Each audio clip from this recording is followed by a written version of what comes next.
దేవుని నామానికి వందనాలు. కుడి వచ్చిన మీ అందరికి కూడా దేవుని నామంలో వందనాలు చెల్లిస్తున్నాను. ఫోన్లు గట్ట ఏమన్నా ఉంటే స్విచ్ ఆఫ్ అయ్యండి. ఈ అరగంట ఇలాది గంట మనం ఫోన్ మాట్లాడకపోతే చచ్చిపోం కదా. పైగా దేవుడు చూస్తూ ఉంటాడు మనల్ని, ఎలా ఉంటున్నాము ఏంటి అని దేవుడి సన్నిధిలో అన్నాడు. అందుకే ఒకసారి మనం చెప్పినప్పుడు చదివాను, దేవుడి సన్నిధిలో మనం ఎలా ఉండాలన్నది ఒకసారి చెప్పాను. ఆయన సన్నిధిలోకి వచ్చినప్పుడు చాలా జాగ్రత్తగా ఉండాలి, నీ ప్రవర్తన జాగ్రత్తగా ఉండేలా చూసుకో. బలు అర్పించడం కంట సమీపించి ఆలకించడం శ్రేష్టం అని చెప్పేసి మొన్న చదువుకున్నాం. అది వీడియో కూడా ఉంది, కావాలంటే సార్ చూడండి. దేవుడు అది సన్నిధికి రానోళ్ళ కోసం చెప్పాను ఆ రోజు. తర్వాత ఫోను కూడా మనం ఎక్కువగా చూడడం కూడా ప్రమాదమే.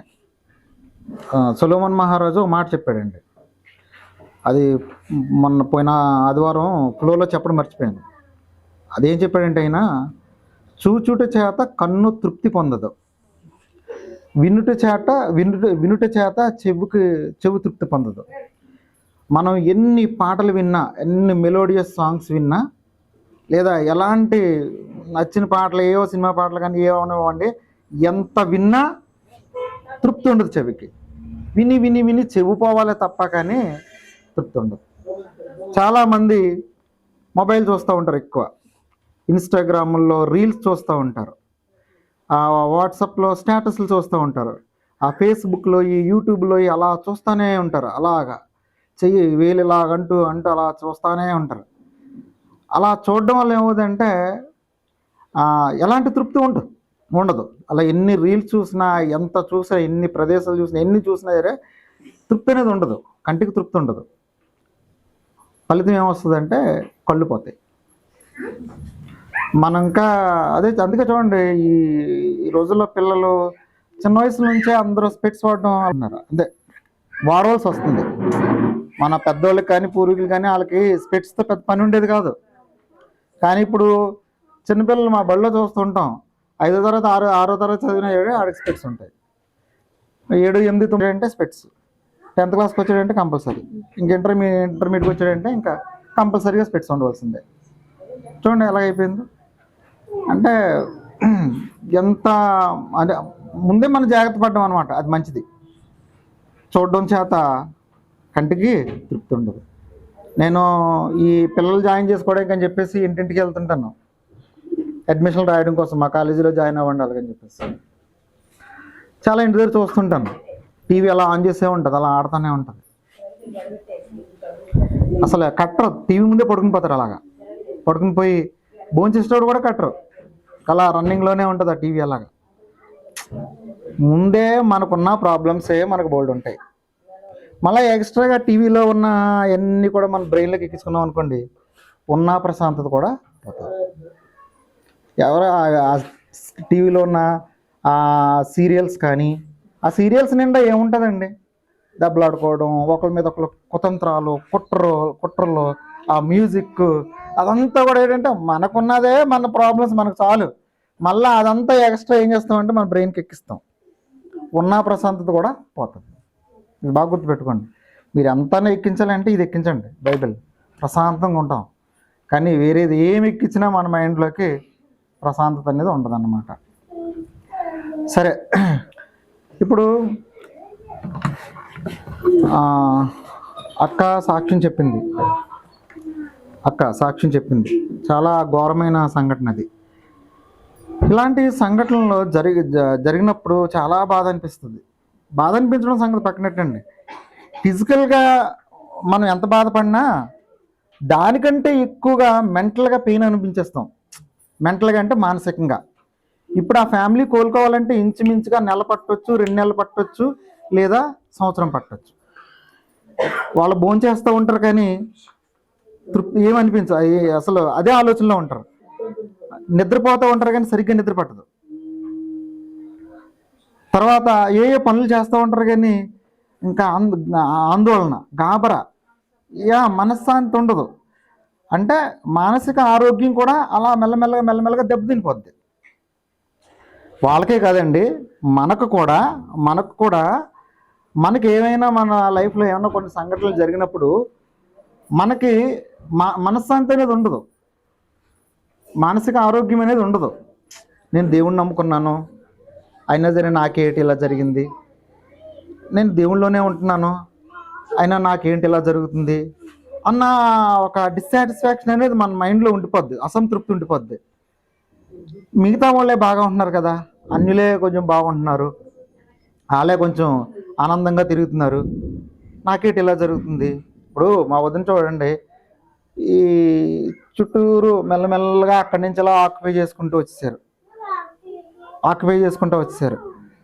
ఏదో మీరు వాడుకుందాం, మేము వాడుకుందాం అన్నట్టుగా మాట్లాడి అక్కడి నుంచి కంచేసుకొని ఇక్కడ వేరేది కట్టేసేంతవరకు వచ్చేసారు. ఎప్పటి నుంచో ఉంటున్నాం మనం ఇక్కడ, చర్చ నడుస్తుంది. మా వదిన మైండ్లో ఉంటుంది, భోజనం చేస్తూ ఉంటుంది కానీ అదేంటి దేవుడి కోసమే కదా మేము కష్టపడేది, వీళ్ళందరూ శత్రువులు అయిపోయారు మాకు, ఇటు ఫెన్సింగ్ వేద్దామంటే గొడవ, అక్కడ ఎదురుగుంటా అదొక గొడవ, ఇదేంటి ఇలా జరుగుతుంది అని చెప్పేసి మామూలుగా తిరగడం, మసలడం ఇవన్నీ మామూలుగా చేస్తాం కానీ మైండ్లో అది ఉంటుంది. భోంచేసేటప్పుడు, పడుకునేటప్పుడు ఇవాళ మానసికంగా దెబ్బతింటాం. అలాగా దెబ్బతింటం వల్ల ఏంటంటే కరెక్ట్గా ఉండలేం, మసులుకుంటాం మనం. ప్రతి ఒక్కరి జీవితంలోనూ కూడా ఇలా జరుగుతుంది. అది మానసికంగా మనం ఆరోగ్యం పాడవుతుంది, కోల్పోతాం. జరగకుండా సంఘటనలు ఏమైనా జరిగినప్పుడు మళ్ళీ కొంతకాలం వరకు కూడా మనం ఏం చేస్తామంటే మామూలు స్థితి రావడానికి టైం పడుతుంది. మనిషిగా ఉండలేం, సరిగ్గా నిద్ర పట్టదు, ఆందోళన, ఇవన్నీ కూడా ఏంటంటే మానసిక రోగాలు అన్నమాట. ప్రతి ఒక్కరికి నండిన్నే. ఇప్పుడు వదిన కోసం చెప్పాను, లేకపోతే మా అక్క కోసం చెప్పాను, ఇప్పుడు నా కోసం చెప్పుకున్నా. ఇప్పుడు నేను మంచి నీట్గా డ్రెస్అప్ చేసుకొని వచ్చాను కానీ నాకున్న ప్రాబ్లమ్స్ నాకుంటాయి, మీకున్న ప్రాబ్లమ్స్ మీకుంటాయి. ఆ ప్రాబ్లమ్స్ ఏంటంటే మన మానసికమైనటువంటి ఆరోగ్యం దెబ్బతీస్తాయి.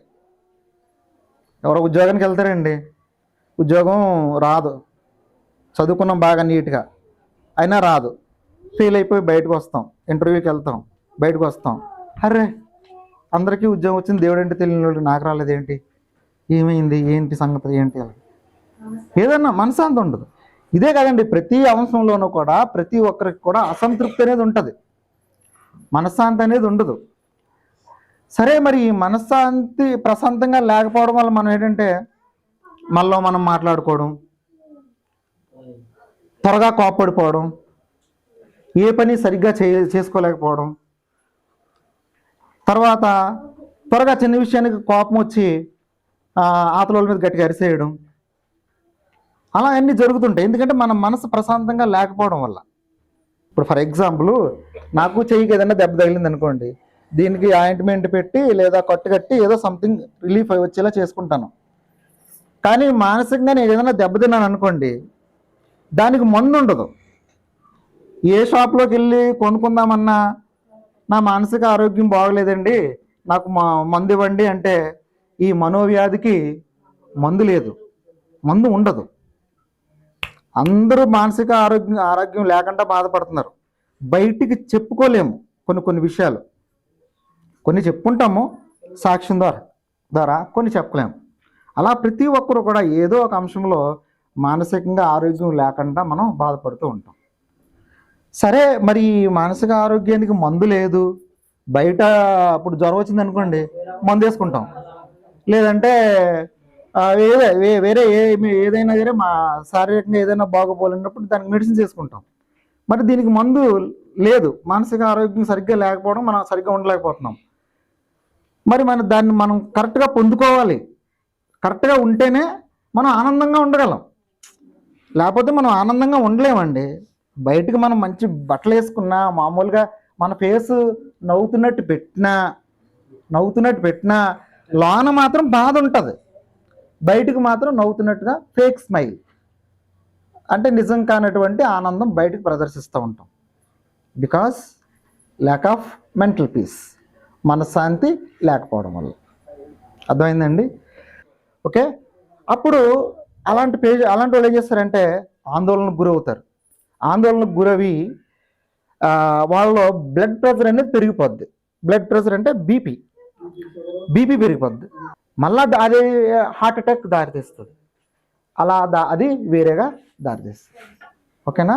అదే చూడండి, ఎందుకు మనశ్శాంతి లేకపోవడం, అంటే మానసిక ఆరోగ్యం సరిగ్గా లేకపోవడం.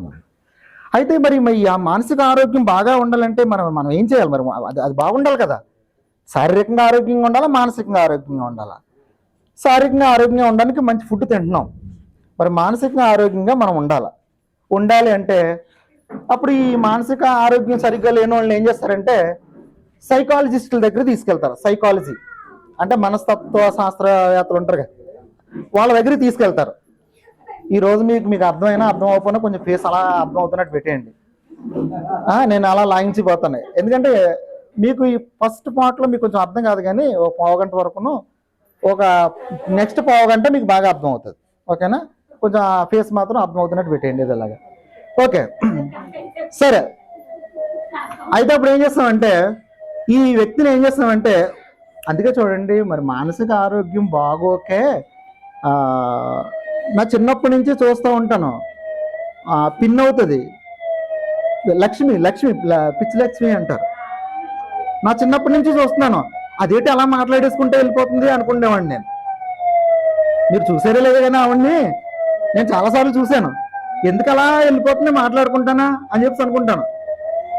తనకి మానసిక ఆరోగ్యం బాగోలేదు. మానసిక ఆరోగ్యం బాగోలేని వాళ్ళు అలాగే చేస్తారు. అర్థమైందండి? అందుకే పిచ్చి హాస్పిటళ్ళు ఉంటాయి. ఆ పిచ్చి హాస్పిటల్లో జాయిన్ చేసేస్తారు. వీళ్ళు కుదురుగా ఉండరు. మానసిక ఆరోగ్యం పాడైపోవడం వల్ల, దెబ్బతినడం వల్ల వేరేగా తయారైపోతారు.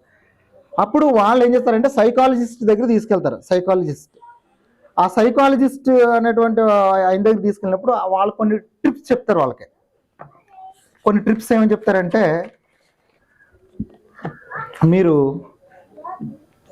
మీరు ఆ పేషెంట్ని తీసుకొచ్చినప్పుడు దగ్గర కూర్చోబెట్టినప్పుడు ఆ పేషెంట్ చెప్తారనమాట. ఏమని చెప్తారంటే, ఇతనికి మానసిక ఆరోగ్యం బాగలేదు కాబట్టి ఇతని జీవితంలో కొన్ని సంఘటనలు జరిగాయి కాబట్టి ఇతన్ని కొంచెం ప్రశాంతమైన ప్లేసుల్లో కూర్చోబెట్టండి, ప్రశాంతమైన ప్లేసులు చూపించండి, జరిగిన విషయాన్ని మర్చిపోలే చేయండి అని చెప్పి చెప్తారు.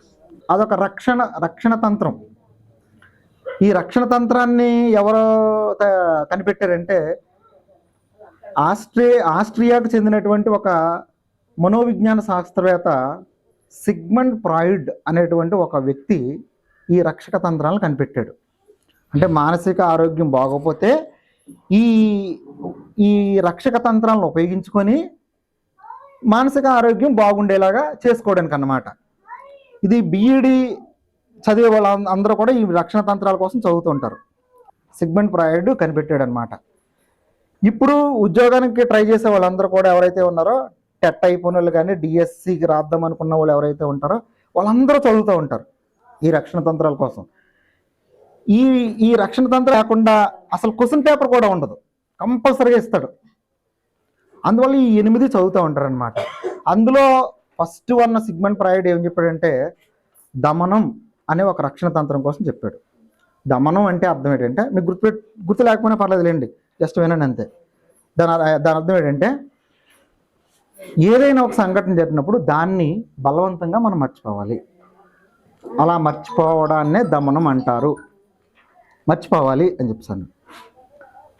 అప్పుడు మన అలా మెల్లమెల్లగా గుర్తున్నప్పుడల్లా దాన్ని అలా గుర్తు చేసుకుంటా మెల్లమెల్లగా మర్చిపోయాం అనుకోండి, అప్పుడు మనం ఆ మానసిక ఆరోగ్యం దెబ్బతినకంట కాపాడుకుంటాం, దాన్నే దమనం అంటారు అని చెప్పాను. పాప చనిపోయిందండి, ఓ నెల 2 నెలలు 3 నెలలు బాధపడి ఉంటాడు మా మాయ. గుర్తొచ్చినప్పుడల్లా బాబు గుర్తొచ్చినప్పుడు మెల్లమెల్లగా దాన్ని మర్చిపోవడానికి ట్రై చేస్తూ ఉన్నప్పుడు ఇప్పుడు ఈ మనిషిలా ఉంటాడు. మా నాన్నగారు చనిపోయారు, లేకపోతే మా పాస్టర్ అన్నయ్య వాళ్ళ మా మదర్ చనిపోయారు. ఇలా ఉన్నారు, ప్రతి ఒక్కళ్ళ లైఫ్లో ఏదో ఒకటి జరుగుతుంటుంది. ఆ సంఘటన మర్చిపోవడానికి దాన్ని ఆ సంఘటన భయంకరమైన ఆ సంఘటన మర్చిపోవాలి, గుర్తు రాకుండా మన మానసిక ఆరోగ్యం పాడవకుండా ఉండాలంటే మెల్లమెల్లగా మన దాన్ని మర్చిపోవడానికి ట్రై చేయాలి. దాన్నే దమనం అంటారు అన్న ఫస్ట్ రక్షక తంత్రాన్ని సిగ్మండ్ ఫ్రాయిడ్ కనిపెట్టాడు. అలాగా 8 వరకు కనిపెట్టాడండి. మనం ఏదైనా ఒక పని చేయాలని అనుకున్నాం, కానీ ఆ పని జరగలేనప్పుడు మనం బాధపడతాం, మనసులో బాధపడతాం, అరే ఏంటి జరగలేదేంటి ఆ పని అని మనం కుమిలిపోతాం. ఇదేంటి, నేను బాగానే ప్రయత్నం చేశాను కదా అయినా జరగలేదేంటి అని మనం మానసికంగా కుమిలిపోతాం. అప్పుడు అలా కుమిలిపోకుండా ఉండడం కోసం ఆయన ఒక రక్షక తంత్రాన్ని కనిపెట్టాడు. ఏంటంటే హేతుకీకరణము అంటాం. హేతుకీకరణము అంటే అక్కడ ఇప్పుడు ఫర్ ఎగ్జాంపుల్ ఒక నక్క ద్రాక్ష పళ్ళని అందుకోవడానికి ప్రయత్నం చేసింది.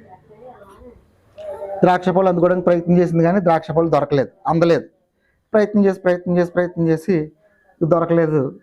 దొరకలేదని చెప్పేసి ఏమైందంటే ఇంకా అది అక్కడి నుంచి వెళ్ళిపోతా ఏమనుకున్నదంటే అర్రే నాకు దొరకలేదని బాధపడకుండా ఉండడం కోసం ఒక రక్షక తంత్రాన్ని ఉపయోగించుకుంది. అది ద్రాక్ష పళ్ళు పుల్లగుంటాయి, తిన్నా ఒకటే తినకపోయినా ఒకటే. ఆ రక్షక తంత్రాన్ని తను ఉపయోగించుకోలేదనుకోండి, తను మానసికంగా బాధపడిపోతూ ఉండిపోద్ది. కానీ అది ఒక రక్షక తంత్రాన్ని ఉపయోగించుకుంది. ఏమని ఉపయోగించుకుంది?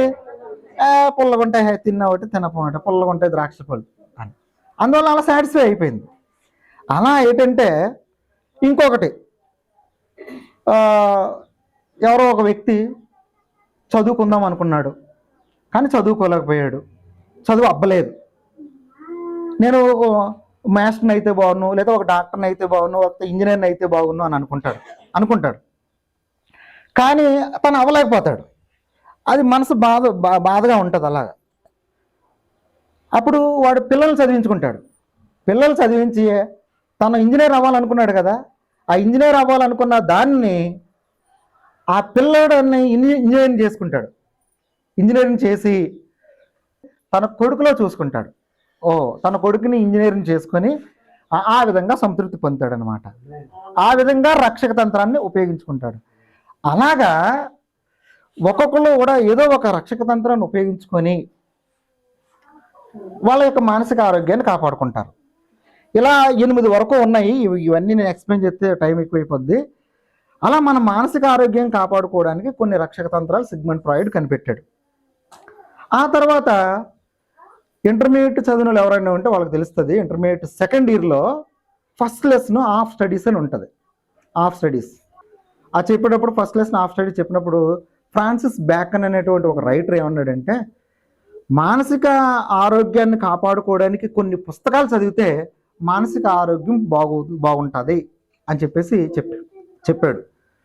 అతను ఎవరంటే సర్ ఫ్రాన్సిస్ బ్యాకన్.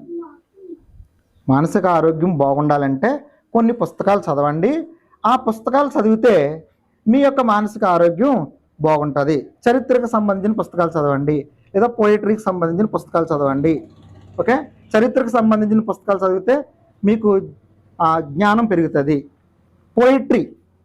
పోయిటరీకి సంబంధించిన పుస్తకాలు చదివితే మీలో ఇమాజినేషన్ పెరుగుతుంది. తర్వాత మ్యాథమెటిక్స్ చదవండి, మీ మైండ్ ఎక్కడెక్కడో తిరగకుండా ఏకాగ్రత పెరుగుతుంది. అలా మీలో ఉన్నటువంటి మానసిక రుగ్మతలు ఏమైతే ఉంటాయో అస్తమానం క్వశ్చన్ అడుగుతూ ఉంటాడండి.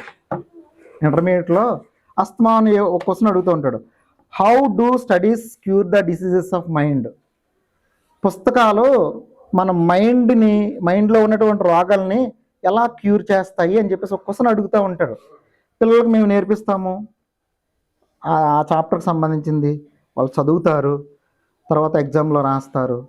అలా ప్రతి సంవత్సరం 5 లక్షల మంది పిల్లలు నేర్చుకుంటారు sir Francis Bacon of studies కోసం. 5 లక్షల మంది అన్నా చదువుతూ ఉంటారు. సిగ్మండ్ ఫ్రాయిడ్ కనిపెట్టినటువంటి రక్షక తంత్రాలు నేర్చుకుంటారు. ఎందుకంటే వాటి ద్వారా మన ఆరోగ్యాన్ని కాపాడుకోవడం కోసం. కానీ ఎన్ని రక్షక తంత్రాలను మనం ఉపయోగించుకున్నా అవి తాత్కాలికం మాత్రమే అంటాడు మళ్ళీ సిగ్మండ్ ఫ్రాయిడ్. అప్పటికప్పుడుకి కాపాడుకోవడం కోసం మాత్రమే. ఇప్పుడు ఇంగ్లీష్ మెడిసిన్ ఉందనుకోండి, ఏదన్నా నీకు విపరీతంగా కడుపు నొప్పి వస్తుంది అనుకోండి, ఆ ట్యాబ్లెట్ ఇస్తారు. ఇంగ్లీష్ మెడిసిన్ ఏం చేస్తుందంటే ఇమ్మీడియట్గా తగ్గిపోవడానికి ఉపయోగపడుతుంది. తిమ్మిరిలాడదు అనమాట. ఇప్పుడు ఆపరేషన్ చేసేటప్పుడు ముందు తిమ్మిరిండి ఏం చేస్తారా, అప్పుడు కడుపు కోసేస్తారు. అప్పుడు నీకు ఏ నొప్పి అనిపించదు తిమ్మిరి వల్ల, ఆ ఇంజక్షన్ చేసేయడం వల్ల. ఆ తర్వాత మళ్ళా అది ఆ పొట్టు వదిలేసింది అనుకోండి, మళ్ళా మామూలే, ఆ నొప్పి మళ్ళీ మామూలుగానే ఉంటుంది. ఎందుకంటే అప్పుడు కుట్టేసి ఉంటారు కాబట్టి ఓకే. అలా ఏంటంటే ఈ రక్షక తంత్రాలు లేదా ఈ పుస్తకాల ద్వారా వచ్చినటువంటి మానసిక ఆరోగ్యం లేదా ఈ మన మానసిక ఆరోగ్యాన్ని కాపాడుకోవడానికి ఉపయోగించినటువంటి ఈ రక్షక తంత్రాలు ఏవైతే ఉన్నాయో అవి తాత్కాలికం మాత్రమే, అప్పటికప్పుడుకి మాత్రమే ఉపయోగపడతాయి. ఇది క్లియర్, ఇంతవరకు అర్థమైంది కదండి. కానీ నేను ఏదైనా చదివినప్పుడు ఆ పుస్తకాలని బైబిల్ని దగ్గర పెట్టుకుంటానండి. ఏది విలువైంది, ఏది శాశ్వతమైంది, ఏది ముఖ్యమైంది. పుస్తకాల్లో సిగ్మండ్ ఫ్రాయిడ్ రాశాడు, తర్వాత సర్ ఫ్రాన్సిస్ బేకన్ రాశాడు, వీళ్ళ కొన్ని సిద్ధాంతాలు ప్రతిపాదించారు. కానీ అవి తాత్కాలికం. కానీ పర్మనెంట్గా మనం మానసికంగా ఆరోగ్యంగా ఉండాలి, ఎల్లప్పుడూ చనిపోయే వరకు ఆరోగ్యంగా ఉండాలి. అలాంటివి ఎక్కడుంటాయి అని వెతికితే మన బైబిల్లోనే ఉన్నాయి. ఓకేనా, మన బైబిల్లోనే ఉన్నాయండి. అవి ఏంటంటే ఫర్ ఎగ్జాంపుల్ ఏదైనా మనకి జరగకూడని సంఘటన జరిగిందనుకోండి, మర్చిపోవాలా అని సిగ్మండ్ ఫ్రాయిడ్ అన్నాడు. ఎలా మర్చిపోతాం, గుర్తొచ్చేస్తూ ఉంటుంది. ఎలా మర్చిపోతాం, బలవంతంగా ఎలా మర్చిపోగలం? నిద్రపోతే మర్చిపోగలం, నిద్ర పట్టదు. కొంతమంది ఏం చేస్తారంటే మర్చిపోవడం కోసం స్లీపింగ్ ట్యాబ్లెట్లు వేసుకొని నిద్రపోతూ ఉంటారు. మళ్ళా తెలివి వచ్చేస్తుంది, మళ్ళా గుర్తొచ్చేస్తుంది. ఎలా అవ్వదు. కానీ ఒక రక్షక తంత్రం ఉందండి మన బైబిల్లో. అది పౌలు గారు రాశారు. రోమా పత్రిక 8వ అధ్యాయము 28వ వచనం. రోమా 8:28. ఇది ఒక రక్షక తంత్రం. దేవుణ్ణి ప్రేమించే వారికి అనగా ఆయన సంకల్పం చొప్పున పిలువబడిన వారికి మేలు కలుగుటకై సమస్తమును సమకూడి జరుగుచున్నవని ఎరుగుదుము. ఇది జాగ్రత్త గుర్తుపెట్టుకోండి, ఇది ఒక రక్షక తంత్రం. మనకి ఏది జరిగినా దేవుడు అనుమతి లేకుండా జరగదు. ఏది జరిగినా మన మంచి కోసమే జరుగుతుంది. అదే చూడండి, మళ్ళీ చూద్దాం ఒకసారి. దేవుణ్ణి ప్రేమించే వారికి, దేవుని ప్రేమించడం అంటే మనకి, ఆ దేవుని ప్రేమించే వారికి అనగా ఆయన సంకల్పం చొప్పున పిలువబడిన వారికి మనకి మేలు కలుగుటకై సమస్తము సమకూడి జరుగుచున్నవని ఎరుగుదుము. మన మేలు కోసమే జరుగుతుంది. ఏది జరిగినా, ఇది ఒకటి బాగా గుర్తుపెట్టేసుకోండి, ఇది మర్చిపోకండి మీ జీవితాంతం. ఇది ఒక రక్షక తంత్రం. ఏది జరిగినా మనం కుమిలిపోవాల్సిన అవసరం లేదు. ఏది జరిగినా అది మన మంచి కోసమే దేవుడు మనకి జరిగిస్తాడు. ఏది జరిగినా సమస్తము మన మేలు కోసమే జరుగుతుంది. మనం వరి అవుతాం, ఇలా జరిగిపోయింది, అలా జరిగిపోయింది, ఇలా జరిగింది, అలా జరిగింది అని చెప్పేసి మనం అనుకుంటాం. కానీ అది మన మేలు కోసమే దేవుడు చేస్తాడు. రోమా 8:28. ఇది రక్షక తంత్రం, గుర్తుపెట్టుకోండి మీ జీవితాంతం. ఏది జరిగినా మన మంచి కోసమే జరుగుతుంది. అర్థమైంది కదండి. రెండో రక్షక తంత్రం, మనం మనశ్శాంతిగా ఉండలేం. చాలా విషయాల్లో మనశ్శాంతిగా లేకపోవడం వల్ల అలా ఆలోచిస్తూ మనలో మనం మాట్లాడేసుకుంటాం, అలా నడుస్తూ దేన్నో గుద్దేసుకుంటాం, తలుపుని తాకేస్తాం, లేకపోతే ఇంకా రకరకాలుగా ఉంటుంది అనమాట. ప్రశాంతంగా ఉండలేం. మరి ఈ మనశ్శాంతి మనకి ఎక్కడ దొరుకుతుంది అని చెప్పేసి అంటే రక్షక తంత్రాల్లో వాళ్ళు చెప్తారు, అవి పనికిరావు, శాశ్వతం కాదు. మనకు ఒక రక్షక తంత్రం దేవుడిచ్చాడు. యెషయా గ్రంథము యెషయా 26:3 ఎవని మనసు నీ మీద ఆనుకొనునో వానిని నీవు పూర్ణ శాంతి కలగానిగా కాపాడుదువని. చాలండి, కాపాడుదువు, అలా కాపాడండి. ఎవని మనసు అయితే దేవుని మీద ఆనుకుంటామో వాడికి పూర్తిగా మనశ్శాంతి. పరీక్షించుకోండి మీరు కూడా. ఎవరైనా నాకు మనశ్శాంతి లేదు మనశ్శాంతి లేదు మనశ్శాంతి లేదు మనశ్శాంతి లేదు అని అన్నారు అంటే వాళ్ళు దేవుడి మీద ఆనుకోలేదని అర్థం. వాడు దేవుడి మీద ఆనుకోలేదు. దేవుడి మీద ఆనుకోకపోవడం వల్ల వాడికి మనశ్శాంతి లేదు. అర్థమవుతుందండి? దేవుడి మీద నువ్వు ఆనుకో, నీకు పూర్తిగా మనశ్శాంతి. ఇది సత్యం, ఇది తిరుగులేని రక్షక తంత్రం. నువ్వు పూర్తిగా దేవుడి మీద ఆధారపడిపో, నీకు పరిపూర్ణమైనటువంటి మనశ్శాంతి ఉంటుంది. నువ్వు మనశ్శాంతి లేదు అంటే నువ్వు దేవుడి మీద ఆనుకోలేదు అని అర్థం. ఇది గుర్తు పెట్టుకోండి, ఇది ఫిక్స్. అర్థమైందండి? నువ్వు పూర్తిగా ఏది మొన్న ఒక ఇంటర్వ్యూ, మొన్న సీఎం జగన్ ఉన్నాడు కదండి, ఇంటర్వ్యూలో అసలు మీరు ఇంత ప్రశాంతంగా ఎలా ఉంటున్నారండి, అసలు ఏంటండి మీకు ఆ సీక్రెట్ ఏంటి అంటే అతను ఒక మాట అన్నాడండి. 3 రోజులు 4 రోజులు అవుతుంది ఇంటర్వ్యూ చేశాడు TV9 వాళ్ళు. ఒకటే మాట అన్నాడండి, ప్రేయర్ చేస్తానండి, దేవుడికి వదిలేస్తాను, అంతే అన్నాడండి. ఇంకేమనలేదండి. ప్రేయర్ ఎక్కువ చేసుకుంటానండి, దేవుడికి వదిలేస్తాను, అంతే. అందుకే అంత ప్రశాంతంగా ఉన్నాడు. ఎంత టెన్షన్ అండి అతనికి. TV9 వాళ్ళు, సారీ ఈటీవీ వాళ్ళు, TV5 వాళ్ళు, చాలామంది, ABN వాళ్ళు, తర్వాత చంద్రబాబు నాయుడు, ఇంకా రకరకాల వ్యక్తులందరూ కూడా బోల్డ్ అంత టెన్షన్. అయినా సరే అతను మామూలుగానే ఉంటాడు. ఎందుకు? దేవుడి మీద ఆధారపడ్డానండి అంటాడు. అందుకే చెప్తున్నాను చూడండి, అతను ఈ రక్షక తంత్రం ఉపయోగించుకున్నాడు. అందుకే చూడండి, ఎవరి మనస్సు యెహోవా మీద ఆనుకొనునో వాడు పూర్తిగా మనశ్శాంతిగా ఉంటాడు. మీ జీవితాంతం గుర్తుపెట్టుకుని ఇది పనిచేస్తుంది. మీకు మనశ్శాంతి కావాలంటే దేవుడి మీద ఆధారపడిపోండి. అర్థమైందండి? ఇది 2వ రక్షక తంత్రం. 3వది, మనం వాళ్ళని నమ్మినప్పుడు వాళ్ళు ఏం చేస్తారంటే, వాళ్ళని నమ్మినప్పుడు మోసం చేస్తారు. మనుషులు అన్న తర్వాత తప్పకుండా మోసం చేస్తారు. ఏదో విషయంలో మాట తప్పుతారు. ఫర్ ఎగ్జాంపుల్, నీకు సాయంత్రం డబ్బులు ఇస్తానంటారు. సాయంత్రం వెళ్ళిన తర్వాత డబ్బులు ఇద్దాం అనుకున్నాను కానీ నా దగ్గర లేవంటాడు. పుట్టలేదు నా దగ్గర కూడా అంటాడు. అప్పుడు మనం పూర్తిగా ఆధారపడిపోయి వెళ్ళిపోయాం. కానీ అక్కడికి వెళ్ళిన తర్వాత అలా వెళ్ళేసరికి అరే ఇలా జరిగింది ఏంటని మనం బాధపడిపోతూ ఉంటాం. కాబట్టి ఆయన ఏమంటాడంటే, మన దేవుడు, మీరు ఎట్టి పరిస్థితుల్లోనూ కూడా మనుషుల మీద ఆధారపడకండి, ఎట్టి పరిస్థితుల్లోనూ మనుషుల్ని నమ్మకండి. అలాగని మనం మరీ పూర్తిగా వాళ్ళతో దూరంగా ఉండండి, విరుద్ధంగా ఉండండి అలాగని ఏం దేవుడు చెప్పట్లేదు. అలాగైతే మనం బ్రతకలేం లోకంలో. మనం కలిసి ఉండాలి, అన్యులతోని కలిసి ఉండాలా, దేవుని పిల్లలతోని కలిసి ఉండాలి. పూర్తిగా వాళ్ళు దేవుడి బిడ్డలు కాదు కాబట్టి వాళ్ళు తోసేయండి, దేవుడి బిడ్డలు కాబట్టి వీళ్ళనే నమ్ముకొని ఉండండి అనేమి దేవుడు చెప్పట్లేదు. కాబట్టి వాళ్ళతోనే మనం కలిసి ఉండాలా. కానీ మనం పూర్తిగా యెహోవాని మాత్రమే నమ్ముకోవాలి. అదే చూడండి, అది కూడా ఒకసారి చూసేయండి. కీర్తనలు 118, 8, 9. మనుషులను నమ్ముకొనుట కంటే యెహోవాను ఆశ్రయించుట మేలు, రాజులను నమ్ముకొనుట కంటే యెహోవాను ఆశ్రయించుట మేలు. ఒక భక్తుడు దావీదు తన జీవితంలో కలిగిన అనుభవాలను పుచ్చుకొని చెప్తున్నాడు ఈ మాట. మనుషులు నమ్ముకున్నారా మోసపోతారు, తర్వాత మీరు మానసికంగా దెబ్బతింటారు. కాబట్టి మనుషులు నమ్మకండి. మనుషులు నమ్ముకున్న కంటే యెహోవాను ఆశ్రయించుట మేలు, రాజులు నమ్ముకున్నట్టు కంటే యెహోవాను ఆశ్రయించుట మేలు. ఇది బాగా గుర్తుపెట్టుకోండి, మీ జీవితాంతం మీ హృదయంలో ఉంచేసుకోండి. అప్పుడు మీకు ఎలాంటి మానసిక ఆరోగ్యము పాడవదు. అర్థమైంది? దేవుణ్ణే నమ్మండి. అప్పుడు మీకు అనిపిస్తుంది, ఎవడన్నా నేను మిమ్మల్ని మోసం చేశాడు అనుకోండి, అది మనిషి కదా, అంతే, అక్కడ మోసం చేస్తాడు అని చెప్పి సన్నేసుకుంటాం.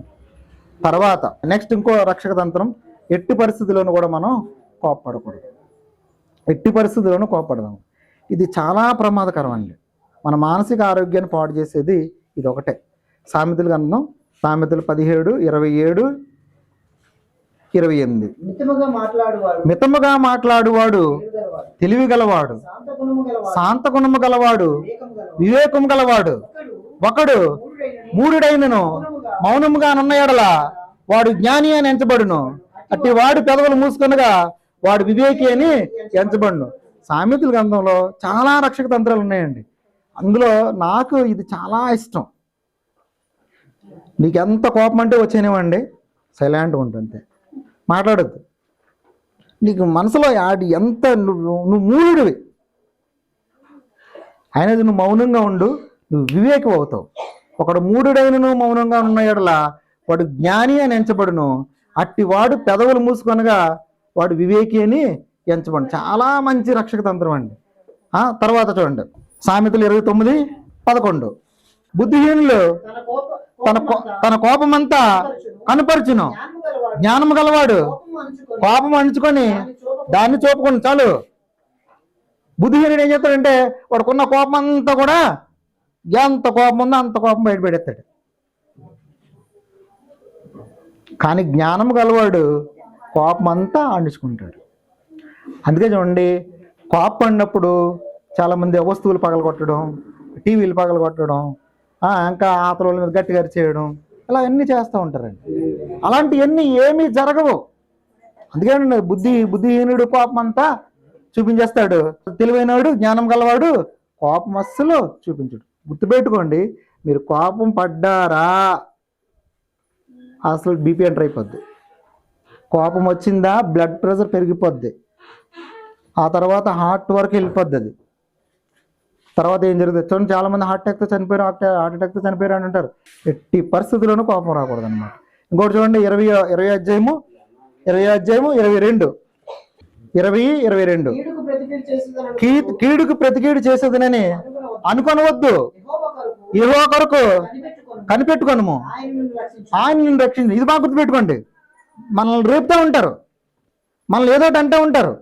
మనం దేవుడి బిడ్డలం కాబట్టి మనం సైలెంట్గా ఉంటాం. అయినా ఏదో ఒకటి మన మీద ఆతలు అంటూ ఉంటారు, ఏదో కీడు చేస్తారు, మన కోపం రేపుతారు. కానీ ఎట్టి పరిస్థితుల్లోనూ కీడుకు ప్రతికీడు చేసేదినని అనుకోకు.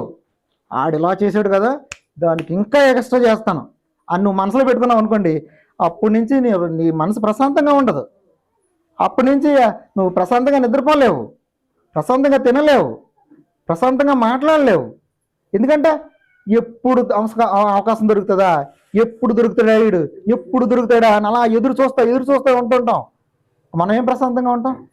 కానీ దేవుడు ఏమన్నాడంటే, కీడుకు ప్రతికీడు చేయకు, నేను చూసుకుంటాను, నాకు అప్పచెప్పి అని, నేను చూసుకుంటాను, నాకు అప్పచెప్పి, నాకు వదిలే, నేను చూసుకుంటాను అని చెప్పేసి దేవుడు అన్నాడు. అప్పుడు దేవుడు కూడా అప్పచెప్పేసి మనం ప్రశాంతంగా ఉండడమే. దేవుడా నువ్వే చూసుకో, ఆడు నాకు కీడు చేశాడు, నువ్వే చూసుకో అని చెప్పేసి వదిలేసాం అనుకోండి, ప్రశాంతంగా ఉండొచ్చు. హాయిగా మనం తిన్న ఆహారం ఏదైతే, ఇది బిర్యానీ, ఇది చికెను, ఇది మటను, ఇది ఫిష్, లేకపోతే ఇది పెరుగన్నం, అది మనకు టేస్ట్ అనిపిస్తుంది. పగ రగిలిపోతూ ఉన్నప్పుడు మనం తిన్నాం అనుకోండి, ఇవన్నీ ఏముందండి అది. అందువల్ల ఏంటంటే ఇది బాగా గుర్తుపెట్టుకోండి. ఓకే, యాకోబు 1:19-20. నా ప్రియ సహోదరులారా, మీరు ఈ సంగతి ఎరుగుదురు గనుక ప్రతి మనుషుడు వినుటకు వేగిరపడువాడును, మాట్లాడుటకు నిదానించువాడును, కోపించుటకు నిదానించువాడునై ఉండవలెను. తర్వాత, ఎందుకనగా నరుని కోపము దేవుని నీతిని నెరవేర్చదు. నీ కోపం వచ్చింది అనుకోండి, దేవుడు నీతిని నెరవేర్చదు. నువ్వు క్రైస్తవుడు అయినా సరే, నువ్వు ఇంకా నీ క్రైస్తవ్యాన్ని పోగొట్టుకున్నట్టు ఉంటుంది.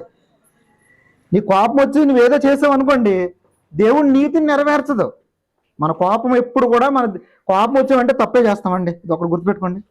కోపం వచ్చేసిందంటే మనం తప్పే చేస్తాము.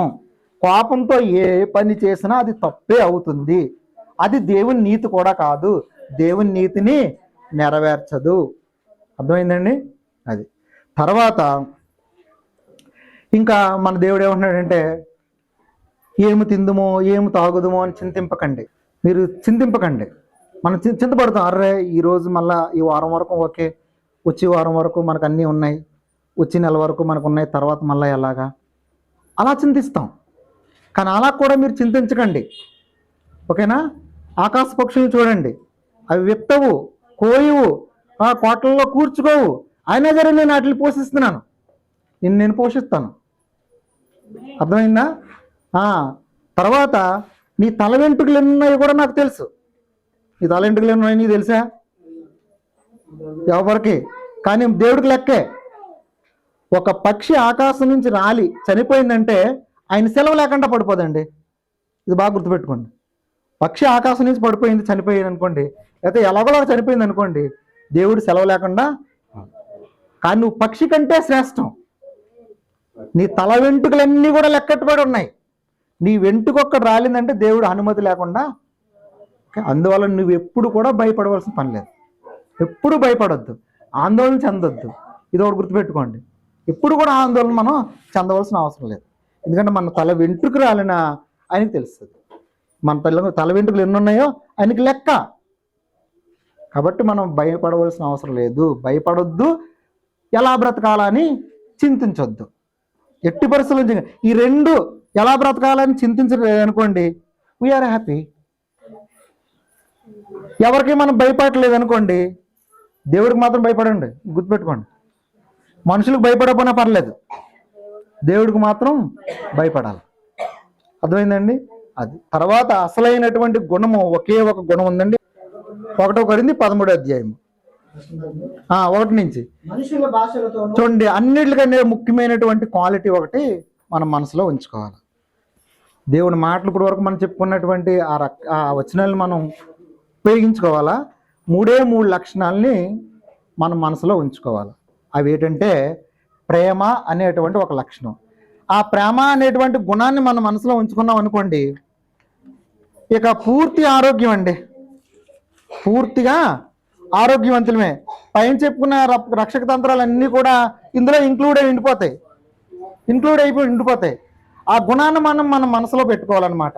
ఏంటి ఆ గుణం అంటే ప్రేమ. 1 కొరింథీ 13వ అధ్యాయం అండి. మనుషుల భాషలతోనూ దేవదూతల భాషలతోనూ నేను మాట్లాడినను ప్రేమలైన వాడిని అయితే మ్రోగడి కంచెను గనగననాడు తాళమునే ఎందును. ఒక్కసారి చూడండి, మన ప్రేమ లేకుండా మనకు ఎన్ని భాషలు వచ్చినా, నేను ఇంగ్లీష్ మాట్లాడగలను, ఇంగ్లీష్ చెప్తాను, హిందీ కూడా అర్థం అవుతుంది నాకు.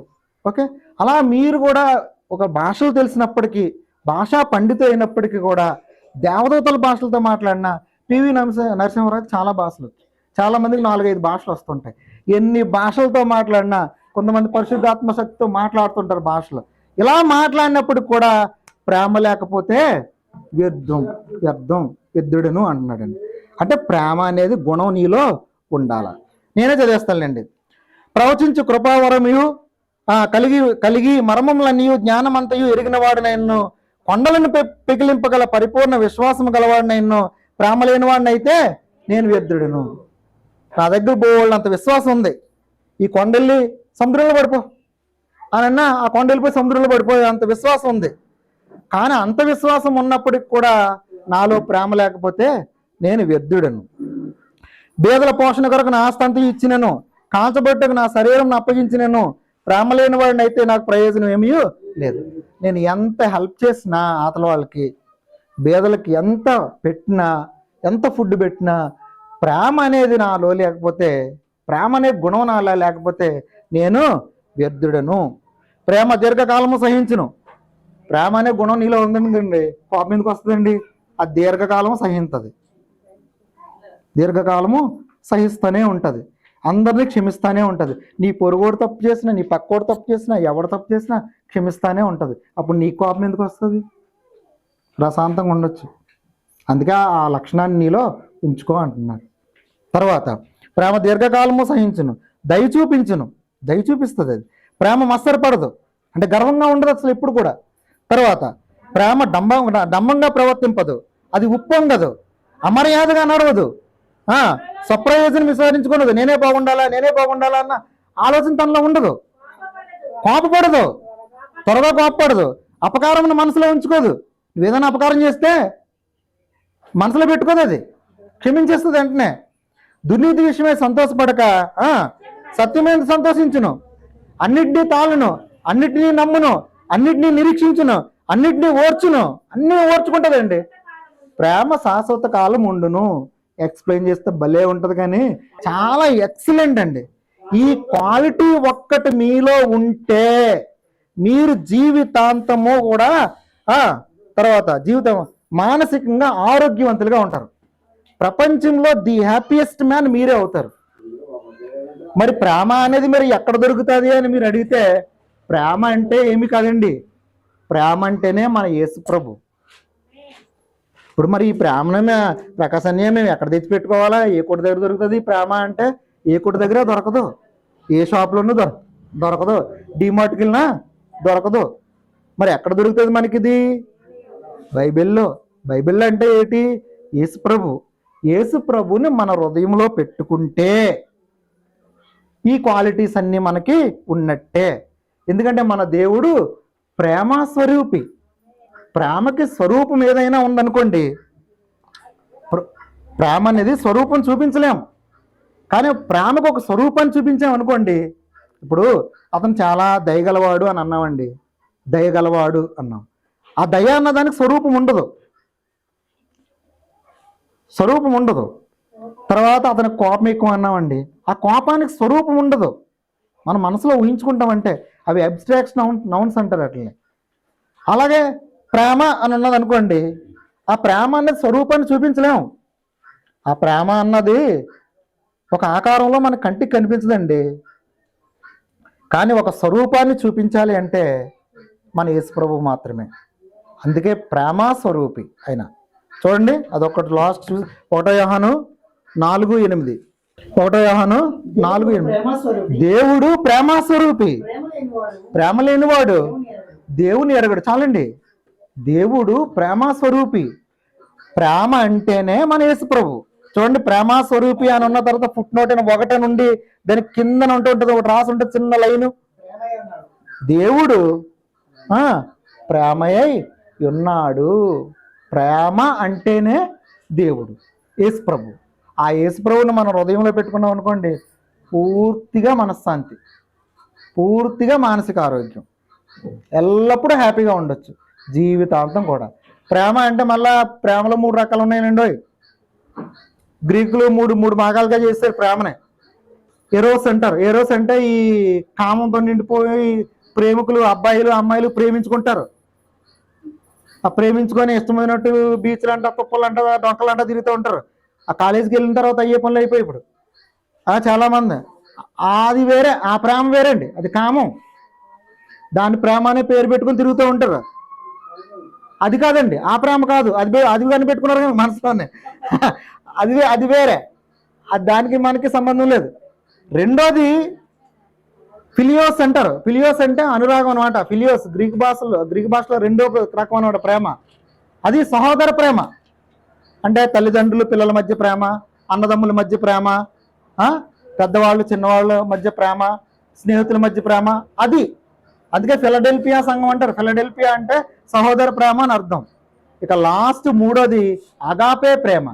అగాపే ప్రేమ అంటే దేవుని ప్రేమ. ఆ దేవుని ప్రేమ మనం మనసులో పెట్టుకోవాలి. దేవుని ప్రేమను పెట్టుకోవడం అంటే దేవుణ్ణే మన మనసులో పెట్టుకోవాలి. యేసు ప్రభునే మన హృదయంలో పెట్టుకున్నాం అనుకోండి, జీవితాంతం కూడా మనం హ్యాపీగా ఆరోగ్యంగా ఉండగలము. అర్థమైందండి? ఓకే, దేవుడి వాక్యాన్ని దీవించుగాక. దేవుడి మిమ్మల్ని అందరినీ కూడా దీవించుగాక.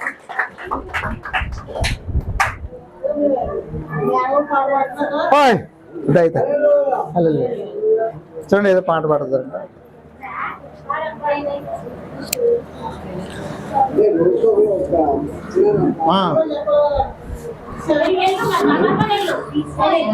టైం అయిపోయింది.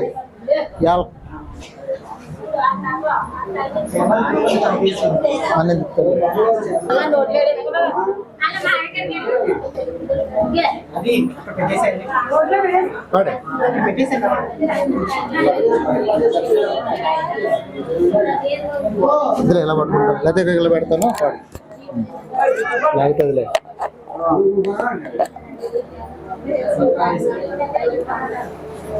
హల్లెలూయా హల్లెలూయా విజయగాలలో ప్రతిరూపం నీవే, నీవే నా మంచి యేసయ్యా.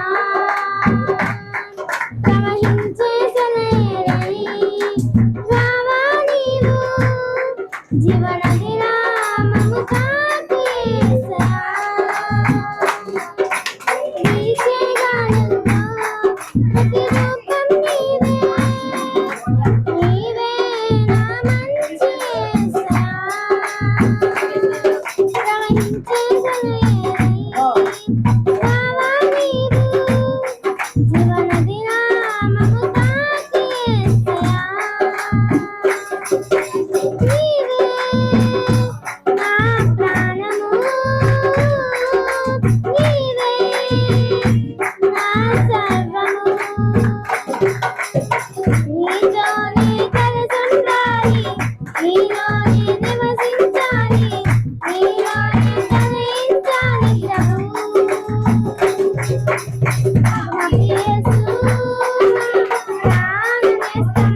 గీతం ప్రతి హృదయం పాడాలి ప్రతి నైవేద్యమై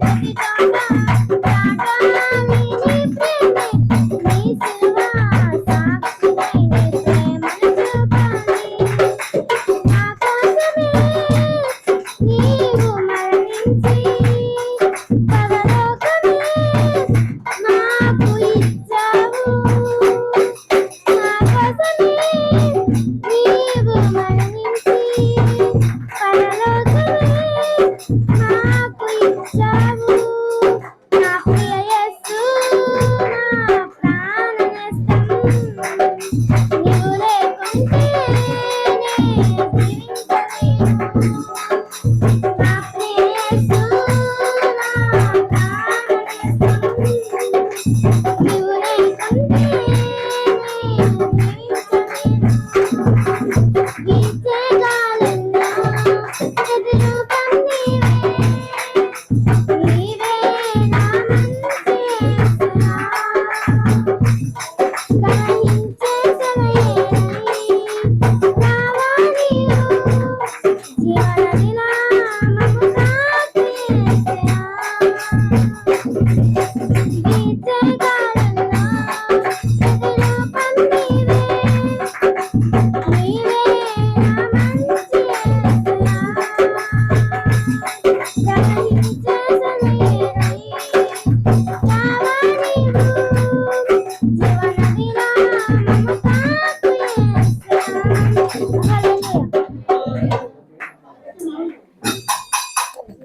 హల్లెలూయా హల్లెలూయా.